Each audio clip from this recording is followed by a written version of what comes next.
Good morning. So here we are, the middle of August in Central Texas in the blazing heat, and I have continued to point out all my beautiful perennials that are making it, but I keep saying they die back in the winter, so just give them time and they'll come back. Well, I thought I would do a video on things that don't die back in the winter. They stay green all year long, and they're called evergreens. And the first one I want to talk about is this beautiful cherry laurel.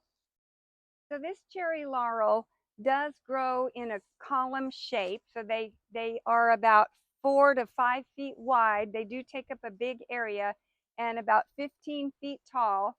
Um, but they are evergreen, and I have one right on the edge of the house, and they just really have a wonderful presence. They do have a berry on them that the birds just love. Another great shrub is mountain laurel. And in the spring, these get a beautiful purple bouquets all over them, and the pollinators love them. You can limb this up and make it more like a small tree, or you can keep it more like a shrub. But these are green all year long. Another superstar evergreen is Nellie Stevens holly. These can get about 8 to 10 feet tall, or you can keep them clipped in a tighter form.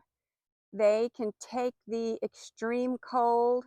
They do have a nice berry that turns red in the winter, and the birds love that. The only problem is they do have kind of a spiky point to the leaves, but these leaves are really tough. But that is one of the reasons they make it. A lot of people use these to plant in mass to hide things like your ugly electrical boxes or swimming pool equipment. You can also put these as a shrub, a screening shrub all the way down a fence line. So definitely think about Nellie Stevens holly. There's also another one, Buford holly, equally as wonderful. So I'm going to put on the screen the different sizes that these get. I wanted to show you that I have planted quite a few of the Nellie Stevens holly around my electric box. At one time, ligustrum was here. It was 4 feet tall. It was old, looking great, all filled out, and it was killed during the apocalyptic uh, freezing storm we had. So we had to start over. So you do have to have patience when you plant these evergreens, but that's what I have, lots of patience. So Texas sage, or senecio, is another wonderful evergreen. This is a silvery gray color, and after a rain, it has pink flowers all over it. This is extremely drought tolerant. I never water it. It's out here in my devil's strip with no irrigation, and it doesn't seem to mind the intense heat or lack of water. Yaupon holly is another superstar here in Central Texas. It can take the heat. This plant never gets any water, and it looks fabulous all the time. It is, it can get, oh, quite tall. I'll put up here on the screen how tall it is. I keep it kind of trimmed back on top, but it is just a terrific plant. The only reason I don't plant more of these is because it is such a slow grower, and I prefer something a little faster. So instead I use abelia, which gives me a similar look, but it's faster growing. But it is not as tough as this Yaupon holly. For a really cool Xeriscape look that requires no water, this evergreen is a yucca, and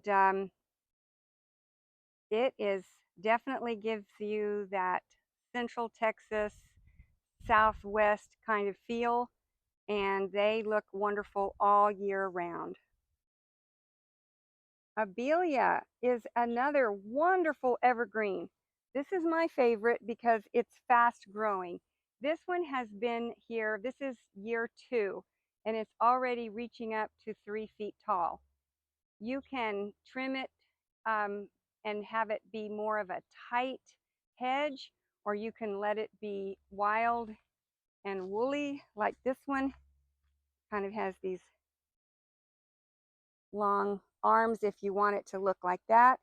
It has a really pretty little blossom in the spring, and right now for some reason in this hot summer it's doing it again. So this one comes in multiple leaf colors. There is a yellow, a Miss Lemon, there is this dark green, and then there is a variegated. So there's many leaf colors to choose from, and they have made it through our terrific winter blasts.